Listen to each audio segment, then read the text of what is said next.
നമുക്ക് അടുത്തതായിട്ട് നോക്കാൻ പോകുന്നത് പെൻസിലാർ പ്ലാറ്റ്യൂവിൻ്റെ സെക്കൻഡ് പാർട്ടാണ്. നമുക്കത് നോക്കാം. ഏതൊക്കെ ഡിവിഷൻസാണ് നമ്മൾ കഴിഞ്ഞ ക്ലാസ്സിൽ പറഞ്ഞിട്ടുണ്ടായിരുന്നു. പെൻസിലാർ പ്ലാറ്റ്യൂവിനെ 3ആയിട്ട് ഡിവൈഡ് ചെയ്തിരിക്കുന്നു: Deccan plateau, central Highlands and north eastern plateau. ഈ ഡിവിഷനെ കുറിച്ച് ഡീറ്റെയിൽ ആയിട്ടുള്ള പോർഷൻസ് നമുക്ക് ഈ വീഡിയോയിൽ പഠിക്കാം. പെനിൻസുലാർ പ്ലാറ്റ്യൂവിനെ ഡെക്കാൻ പ്ലാറ്റ്യൂ ആയിട്ടും സെൻട്രൽ ഹൈലാൻഡുമായിട്ട് ഡിവൈഡ് ചെയ്യുന്നത് നർമ്മദ എന്ന നദിയാണ്. നർമ്മദ ഇന്ത്യനെ north India and south India ആയിട്ട് 2ആയിട്ട് ഡിവൈഡ് ചെയ്തിട്ടുണ്ട്. പെനിൻസുലാർ പ്ലാറ്റ്യൂവിൻ്റെ ഫസ്റ്റ് ഡിവിഷനാണ് ഡെക്കാൻ പ്ലാറ്റ്യൂ. ഡെക്കാൻ പ്ലാറ്റ്യൂ എന്ന് പറഞ്ഞാൽ ലോകത്തിലെ തന്നെ ലാവ കൊണ്ടുണ്ടാക്കിയിരിക്കുന്ന ഒരു ലാർജസ്റ്റ് പ്ലാറ്റ്യൂ എന്ന് പറഞ്ഞു കഴിഞ്ഞാൽ ഇതാണ്. Largest lava plateau in the world എന്ന് പറഞ്ഞാൽ ഡെക്കാൻ പ്ലാറ്റ്യൂ ആണ്. ഇതിൻ്റെ ഷേപ്പ് ഒരു ട്രയാങ്കിൾ ഷേപ്പാണ്. അതിന് ബോർഡേഴ്സ് വരുന്നത് പടിഞ്ഞാറ് വെസ്റ്റേൺ ഘട്ട്സ്, കിഴക്ക് Eastern Ghats, north Satpura, Maikal and Mahadeo ഹിൽസാണ്. പിന്നെ തെക്ക് വരുന്നത് കാർഡമം ഹിൽസാണ്.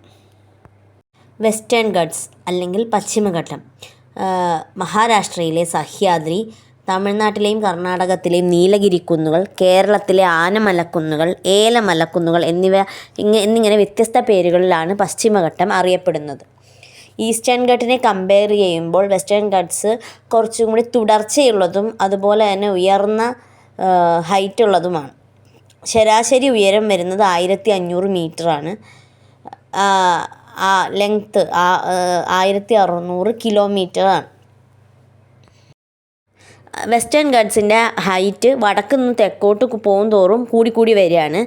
പിന്നെ പെൻസുലാർ പ്ലാറ്റ്യൂവിൽ ഏറ്റവും ഉയരം കൂടിയ കൊടുമുടിയായ ആനമുടി പശ്ചിമഘട്ടത്തിലെ ആനമല നിരകളിലാണ് സ്ഥിതി ചെയ്യുന്നത്. ഇത് ഇടുക്കി ജില്ലയിലാണ് സ്ഥിതി ചെയ്യുന്നത്. ഇരവികുളം നാഷണൽ പാർക്ക് അതിനുള്ളിലാണ് ആനമുടി സ്ഥിതി ചെയ്യുന്നത്. ആനമുടി ഇതിൻ്റെ ഹൈറ്റ് വരുന്നത് 2695 മീറ്ററാണ്. പശ്ചിമഘട്ടത്തിലെ സെക്കൻഡ് ഉയർന്ന കൊടുമുടിയായ ദൊദ്ദപേട്ട ലൊക്കേറ്റ് ചെയ്യുന്നത് നീലഗിരി ഹൈലാൻഡ്സിലാണ്. ദൊദ്ദപേട്ടയുടെ ഹൈറ്റ് വരുന്നത് 2637 മീറ്ററാണ്. മിക്ക പെൻസുലാർ റിവേഴ്സും ഉത്ഭവിക്കുന്നത് പശ്ചിമഘട്ടത്തിൽ നിന്നാണ്. എക്സാമ്പിൾ ഗോദാവരി, കൃഷ്ണ, കാവേരി. ഈ പെനിൻസുലാർ പ്ലാറ്റ്യൂവിലുള്ള ഏറ്റവും നീളം കൂടിയ നദി ഗോദാവരിയാണ്. പശ്ചിമഘട്ടം ഇന്ത്യയിലെ 6 സംസ്ഥാനങ്ങളിലൂടെയാണ് കടന്നു പോകുന്നത്: ഗുജറാത്ത്, മഹാരാഷ്ട്ര, ഗോവ, കർണാടക, തമിഴ്നാട്, കേരളം.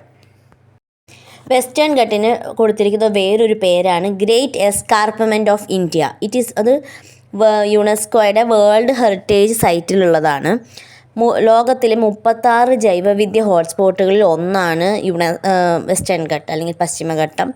ദേശീയ ഉദ്യാനങ്ങൾ, വന്യജീവി സങ്കേതങ്ങൾ, റിസർവ് വനങ്ങൾ എന്നിവയുൾപ്പെടെ പശ്ചിമഘട്ടത്തിലെ മൊത്തം 39 പ്രദേശങ്ങൾ 2012 ലോക പൈതൃക സൈറ്റുകളായി നിയോഗിക്കപ്പെട്ടു. 10 ഹോട്ടസ്റ്റ് ബയോഡൈവേഴ്സിറ്റി ഹോട്ട്സ്പോട്ട്സുകളിൽ ഒന്നാണ് പശ്ചിമഘട്ടം അല്ലെങ്കിൽ വെസ്റ്റേൺ ഘട്ട്സ്. വെസ്റ്റേൺ ഘട്ട്സിൽ ഇന്ത്യയുടെ 2 ജൈവമണ്ഡല സംവരണ മേഖലകളും 13 ദേശീയ ഉദ്യാനങ്ങളും നിരവധി വന്യജീവി സങ്കേതങ്ങളും നിരവധി റിസർവ് വനങ്ങളുണ്ട്.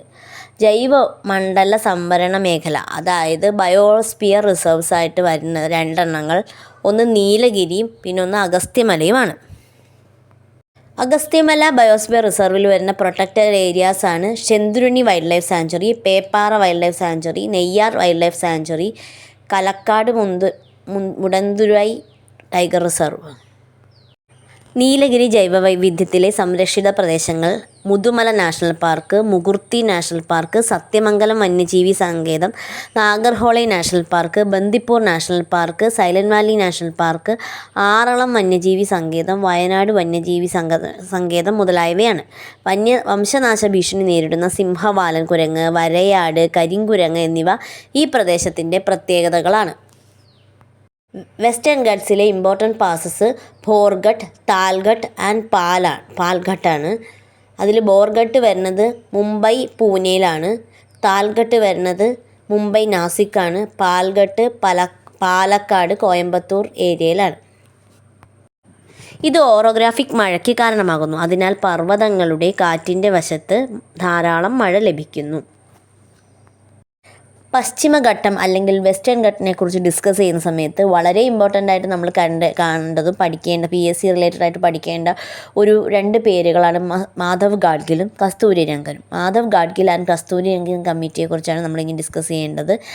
ഭാരത സർക്കാരിൻ്റെ പരിസ്ഥിതി മന്ത്രാലയം അല്ലെങ്കിൽ മിനിസ്ട്രി ഓഫ് എൻവയോൺമെൻറ്റ് ഇന്ത്യ ആണ് ഈ മാധവ് ഗാഡ്ഗിൽ കമ്മിറ്റി രൂപീകരിച്ചത്.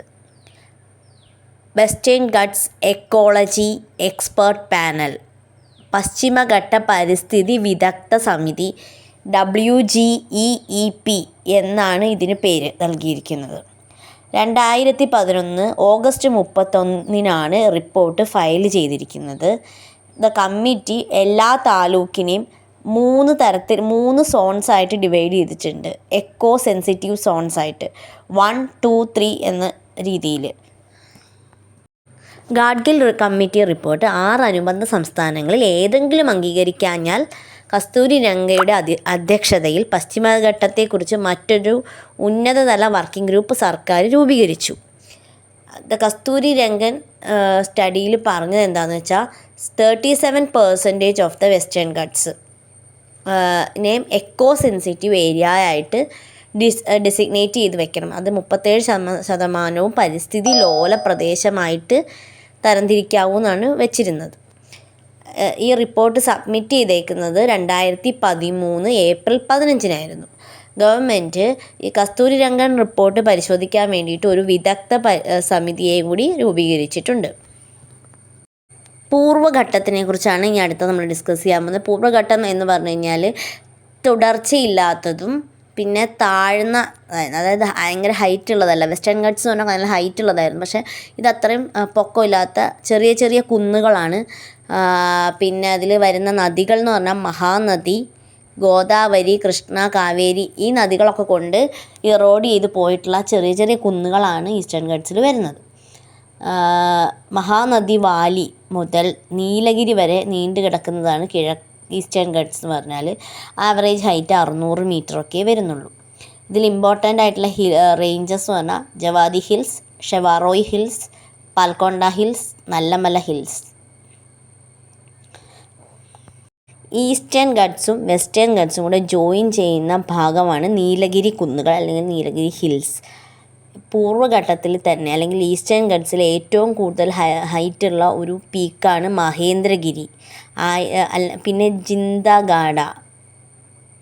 ഇതിന് മഹേന്ദ്രഗിരിക്ക് 1501 മീറ്ററും ജിന്തഗാഡയ്ക്ക് 1690 മീറ്ററുമാണ് ഹൈറ്റ് വരുന്നത്. ഇതിനെ നമ്മൾ വേറൊരു പേരെന്ന് പറഞ്ഞു കഴിഞ്ഞാൽ ആർമക്കൊണ്ട അല്ലെങ്കിൽ സീതമ്മക്കൊണ്ട എന്ന പേരും ഇതിനുണ്ടായിരുന്നു. അടുത്തത് സത്പുര റേഞ്ച് അല്ലെങ്കിൽ സത്പുര പർവ്വതനിര. സത്പുര പർവ്വതനിരയിൽ 7 പർവ്വതങ്ങളുണ്ട്. അത് ഈസ്റ്റ് തൊട്ട് വെസ്റ്റ് വരെ അല്ലെങ്കിൽ കിഴക്ക് തൊട്ട് പടിഞ്ഞാറ് വരെ വിന്ധ്യയിലാണ് ഇത് വരുന്നത്. സത്പുര റേഞ്ച് നർമ്മദയ്ക്കും തപ്തി റിവറിനും ഇടയിലാണ് വരുന്നത്. ഏറ്റവും ഉയരം കൂടിയ കൊടുമുടി വരുന്നത് ദുബ്ഘർ ആണ്. പിന്നെ ഏറ്റവും ഈ ഭാഗത്ത് വരുന്ന ഒരു ഫേമസ് ആയിട്ടുള്ള ഹിൽ സ്റ്റേഷനാണ് പച്മാറി. പ്ലാറ്റ്യൂവിൻ്റെ നോർത്ത് വെസ്റ്റേൺ പോർഷൻ, അതായത് വടക്ക് പടിഞ്ഞാറ് ഭാഗത്ത് വരുന്ന ലാവാപ്പാളികളുടെ പ്രസൻസ് ഏറ്റവും ഡെക്കാൻ പ്ലാറ്റ്യൂവിൻ്റെ ഇമ്പോർട്ടൻ്റ് ആയിട്ടുള്ളൊരു ക്യാരക്ടറിസ്റ്റിക്സ് ആണ്. അതിന് പറയുന്ന പേരാണ് ഡെക്കാൻ ട്രാപ്പ്. ഈ ലാവപ്പാറകളുടെ ഒരു എന്താ പറയുക ശോഷണം കൊണ്ട് കറുത്ത മണ്ണ് രൂപീകരിച്ചു വരുന്നുണ്ട്. ഡെക്കാൻ പ്ലാറ്റ്യൂവിൽ കാണുന്ന മേജർ സോയിലാണ് black soil, regur soil, chernozem. ഈ സോയിൽസൊക്കെ കോട്ടൺ കൾട്ടിവേഷൻ അല്ലെങ്കിൽ പരുത്തി കൃഷിക്ക് വളരെ യോജിച്ച ഒരു മണ്ണാണ്. ഈ ബ്ലാക്ക് സോയിൽ അല്ലെങ്കിൽ റിഗർ സോയിൽ ഉള്ളത് കൊണ്ട് തന്നെ പലതരത്തിലുള്ള കൃഷികൾ നടക്കുന്നു. ടീ, കോഫി, റബ്ബർ ഇതിൻ്റെ കൾട്ടിവേഷനൊക്കെ യോജിച്ച മണ്ണാണ്, യോജിച്ച പ്രദേശവുമാണ് ഡെക്കാൻ പ്ലാറ്റ്യൂ. പിന്നെ കാപ്പിയുടെ കൃഷി ആദ്യമായിട്ട് ആരംഭിച്ചത് കർണാടക പീഠഭൂമിയിൽ ബാബാബുദൻ മലനിരകളിലാണ്. ഡെക്കാനിലെ പ്രധാന പീഠഭൂമികൾ Coimbatore plateau, Karnataka plateau, Telangana plateau, Wayanad plateau, Pollachi plateau ഇതൊക്കെയാണ്.